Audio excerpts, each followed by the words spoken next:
picture this. It's a Sunday afternoon in 1932. Okay. You're standing on the 18th green at this nice country club in New Bedford, Massachusetts. The sun's setting, the pressure is on. You have a putt to win the match against your best friend. Oh, I know this feeling. You line it up, you take a breath, you make a confident stroke. It feels perfect. And then comes the heartbreak. I think every golfer knows what's coming next. Oh, it's worse than heartbreak. Yeah. The ball rolls true for about 10 feet, and then at the very last second, it doesn't hit a spike mark, nothing. It just veers off. Misses the cup, you lose. Now, normally we'd just blame the greens or, say we pulled it. But the guy in this story, Phil Young, he was not having it. He refused to accept it was user error. He was absolutely convinced the ball itself was the traitor.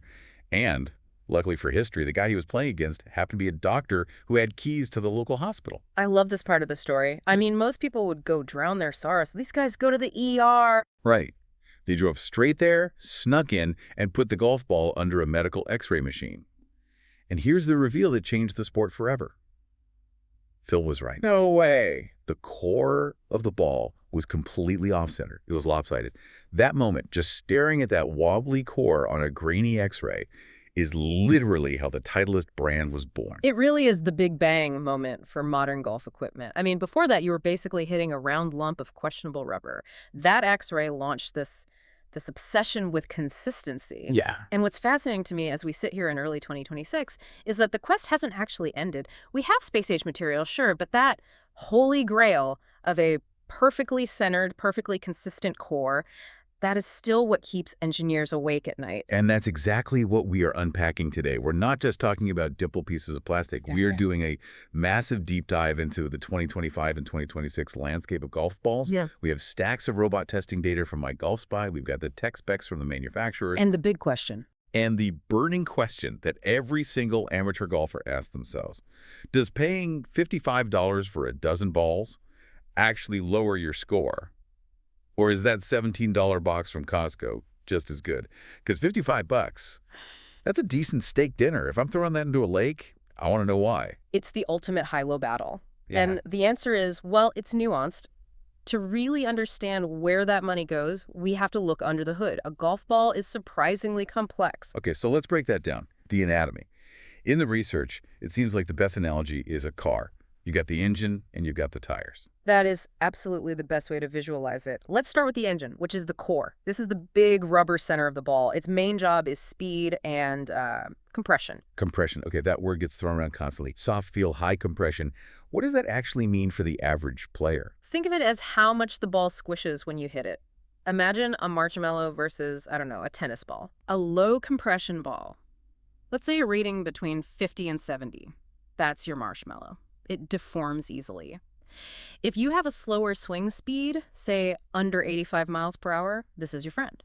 What's that? It helps you transfer energy efficiently because you can actually compress it. So if I don't swing like a maniac, I want a squishy engine. Generally, yes, it feels better too. But here's the physics trap. If you swing fast over 95, 100 miles per hour, and you hit that soft marshmallow ball, you overcompress it. You flatten it out too much. Exactly. You lose energy. It's like jumping on a trampoline that's too soft. You just sink, you don't bounce. So the fast swingers need a stiffer spring. Precisely. They need a high compression core, rated 90 plus. It's firmer, it requires speed to activate it, but when you do, it snaps back with more force. Okay, so that's the engine. Match the compression to your swing speed. Now let's talk tires. The cover. This seems to be where the big marketing battles happen. This is all about handling. And really, you've got two main categories. You have the tank and you have the performance tire. The tank being the cheaper balls. Right. These are usually two-piece balls. Think Top Flight, the old Rock Flights, or a noodle. They have a huge core and a cover made of Surlyn or ionomer. It's hard plastic. Durable. Incredibly durable. You can hit a cart path, a tree, whatever, and the ball probably won't even scuff. Which sounds great for my wallet. I can play one ball for 3 rounds. It is great for the wallet, but there's a cost. That hardcover is designed to minimize spin. Which is good if you slice it.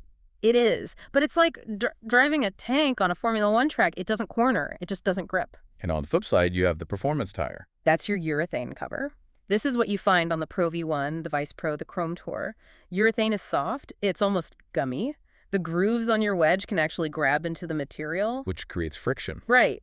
And that leads us into the great material divide, because looking at the 2025 test data, this seems to be the single biggest factor: urethane versus non-urethane. But here's where I get skeptical.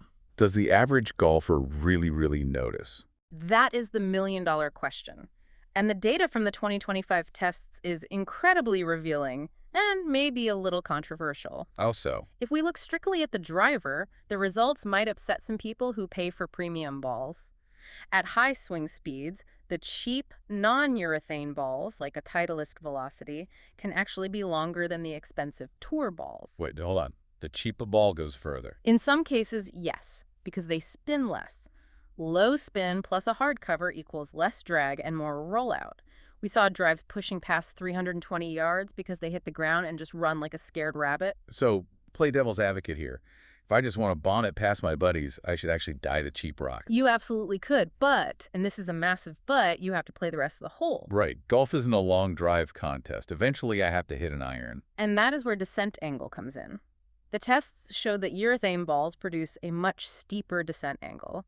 The ball falls out of the sky more vertically. Which is what you need to hold a firm green. Exactly. The non-urethane balls, they fly flatter, they come in hot. So I hit a great 7-iron, it lands on the front, and I'm high-fiving my partner, but then it rolls off the back into the jank. Precisely. You hit the green, but you didn't hold the green. But the real truth serum in all the testing, it was the 35-yard wedge shot. This shot exposes everything. Oh, I know this shot. Over a bunker, tight pin, palm sweating time. The data here is non-negotiable. On that 35-yard shot, a urethane ball spins significantly more. We're talking thousands of RPMs more than a Surlyn ball. Thousands, wow. So if you play a cheap hardcover ball, you simply cannot attack that pin. You have to land it short and just pray it rolls out right. So the urethane ball gives you options. It gives you breaks. If you play urethane, you can fly it to the hole and stop it. You can be aggressive. That helps me understand the price tag a bit more. It's not about distance, it's about control. Right. But even within those expensive urethane balls, there's another distinction I saw. Something about thermoset versus thermoplastic. It sounds like a chemistry class. It is chemistry class, but it explains why a Pro V1 costs $55. Okay, break it down for me. There are two ways to make a urethane cover. First, you have TPU thermoplastic urethane. Think of this like melting chocolate. Okay, what? You can melt it, pour it into a mold, let it harden, and if you mess up, you can melt it down and do it again. It's injection molding. It's efficient, cheaper, and it's used in balls like the Titleist AVX. And the other method? Thermoset. This is what the Pro V1 uses.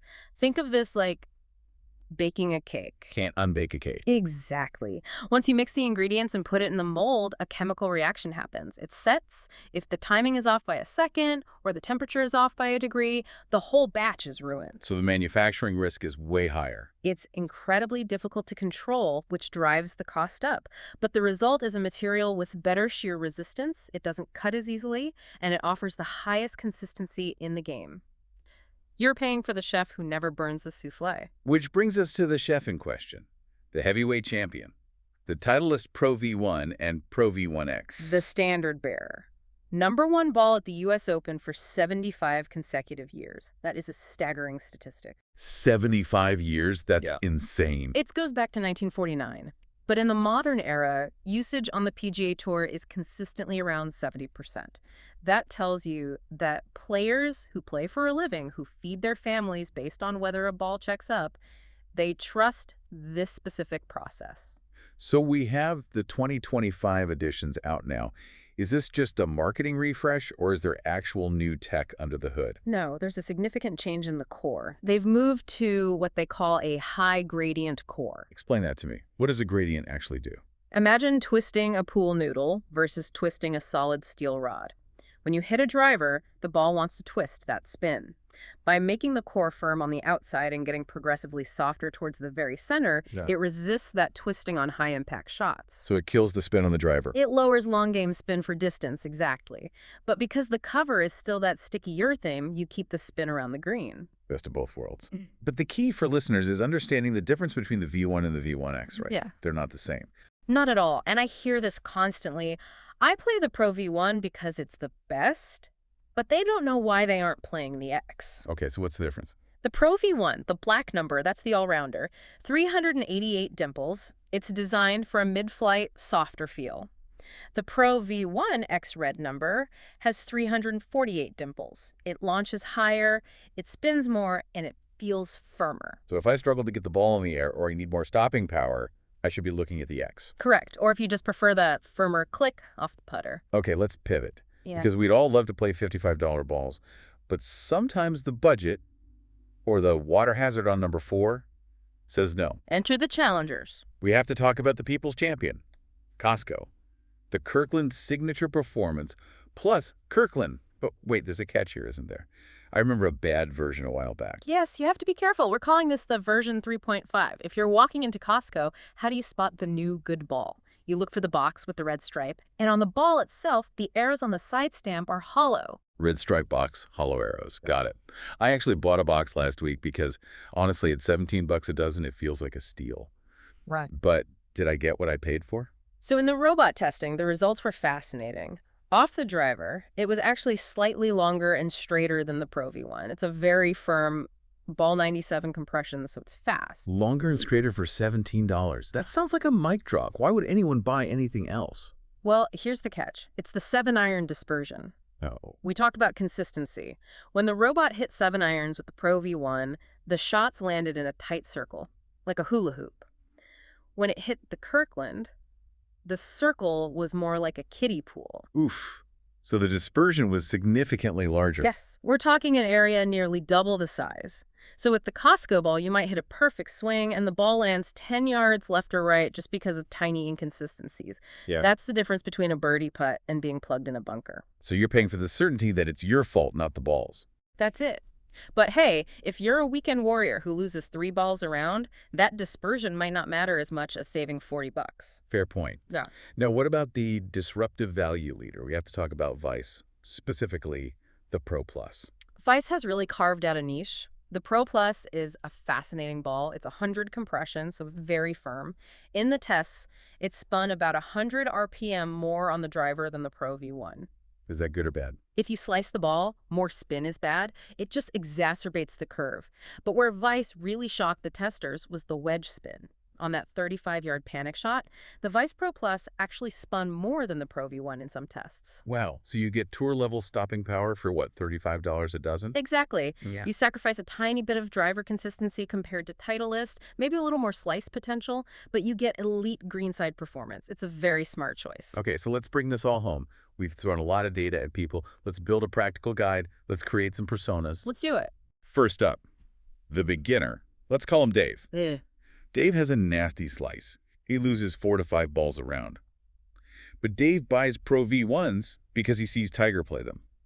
Is Dave helping his game? Dave is actively hurting his game and his bank account. What? Because the Pro V1 is a high spin ball. Spin is spin. Side spin is just backspin on a tilted axis.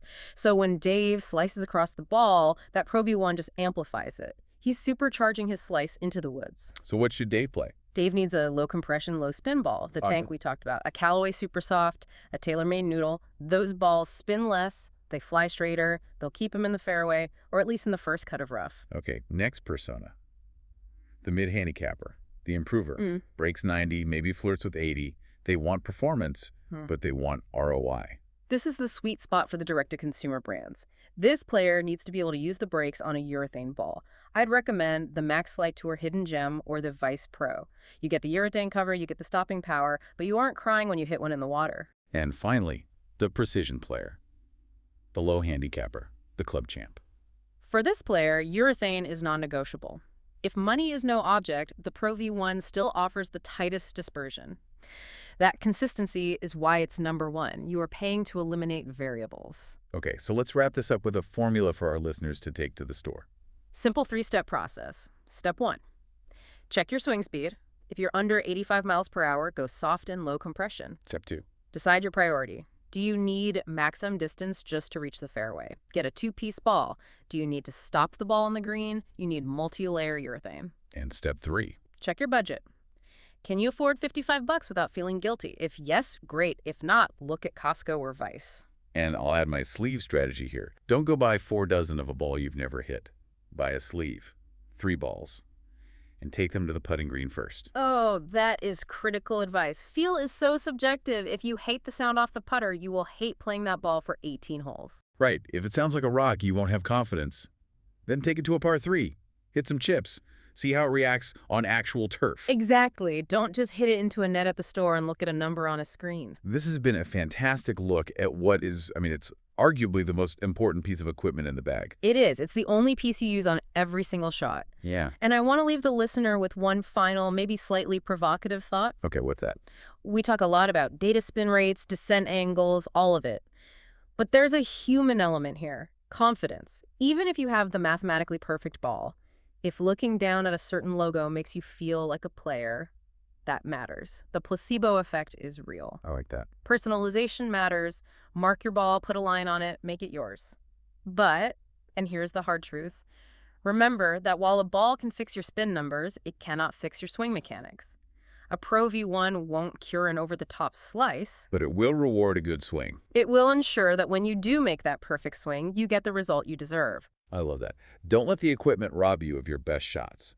Thank you for unpacking the physics, the chemistry, and the economics of this today. My pleasure. Always fun to dig into the details. And to you listening, next time you're standing over that scary 35-yard wedge shot, ask yourself, do I have the brakes to stop this thing, or am I driving a tank?